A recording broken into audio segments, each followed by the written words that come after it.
As tensions rise between the United States and North Korea and the threat of nuclear attack grows, everyone is asking themselves one question. What the f is happening? Welcome back to What's Trending. I'm Adam Bozarth. Don't forget to hit like and subscribe for more stories. Donald Trump's warning of fire and fury comes in response to North Korea's threats to attack Guam with a nuclear-tipped missile. Great, Kim Jong-un and Donald Trump are in a nuclear standoff.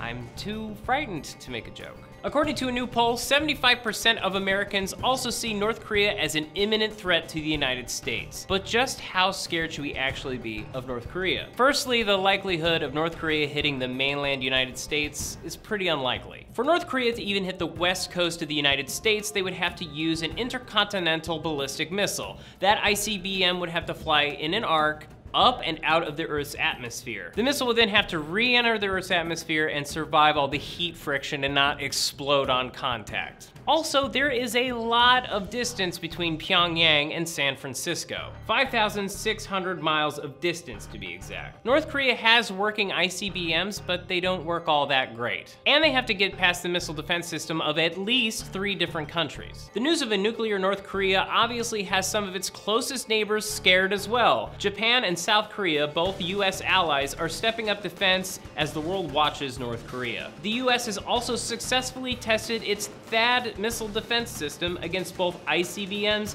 and IRBMs, which are quicker and harder to intercept. So, for most Americans, you're safe from an ICBM from North Korea.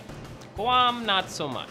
Guam is the westernmost United States territory. It's home to nearly 200,000 people. It's also well within North Korea's range to strike with an ICBM. It's bad enough that Kim Jong-un is itching to use a nuke, but it seems like Donald Trump is also itching to use one as well. In August of 2016, Joe Scarborough shared this story as a warning during the election.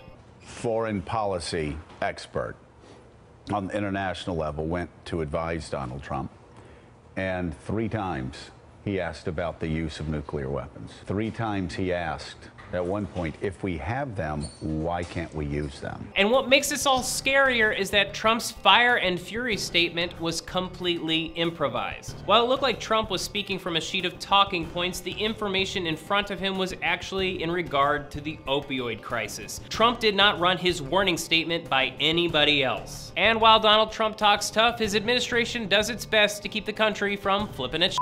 Secretary of Defense Jim Mattis says North Korea poses no imminent threat and that an attack from North Korea would lead to the destruction of its people. We have nothing to fear, but if you touch me, I will end you!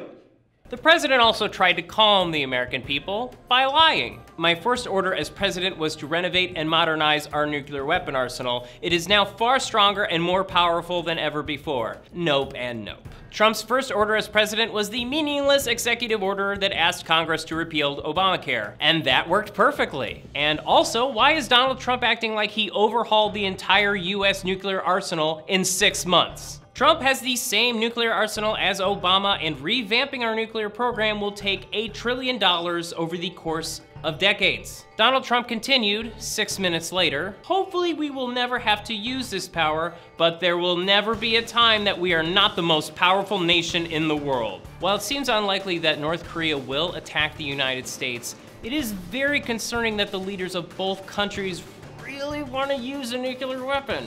So let us know what you think in the comments section below.